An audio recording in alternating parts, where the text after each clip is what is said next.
Email said the shift started at 11:00 p.m. It should have been my first warning. The building stood alone at the edge of the real area.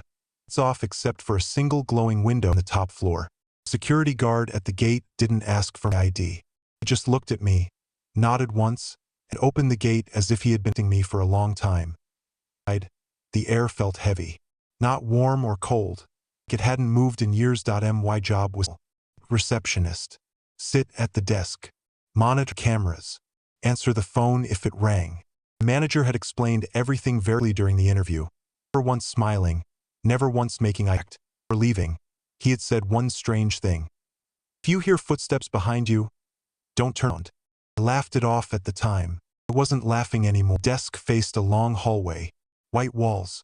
Carpet. Doors on both sides, all closed.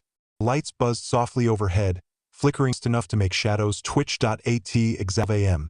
Security cameras turned on by themselves. Camera 1. The empty parking lot. Camera 2. The hallway behind me. Camera 3. The staircase. Camera 4. A room labeled archive. The room wasn't on the map. At 12:17 a.m. The phone rang. I answered immediately, my shaking slightly. There was no sound on the other end. Just slow. Close. The line went dead. A few minutes. I noticed something on camera 2. A figure at the far end of the hall wall. Still. Facing the camera. I stood up, looked directly down the hall. When I sat back down, the figure was closer on the screen. I told myself it was a glitch. Building. Bad wiring. That's what people say. And I heard it. Footsteps. Slow. Careful. Behind me. I remembered the manager's ring. I didn't turn around. Footsteps stopped right behind my chair. I feel something standing there, close enough that the air felt colder on the back of my neck. The phone rang again. I picked it up with time. A voice whispered, "You weren't supposed to see us yet." The footsteps moved away. I spun around. The hallway was still empty. Camera 2 now showed something new. The figure was standing directly behind my chair.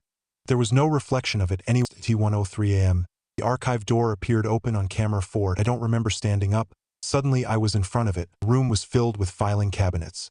Hundreds of them. Each drawer had a name taped to it that I mine.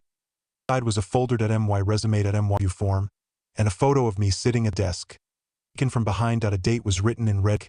The lights went out. When they came on, the hallway doors were open. Every single one. The cameras started itching violently, swinging between feeds too fast to follow. In the static, I saw faces. Pale. Smiling. Itching. The footsteps returned. This time, there were many.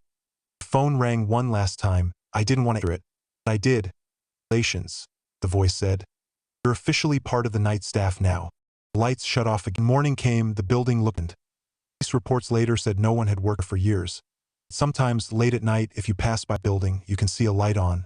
Someone sitting at the desk, still on their first day at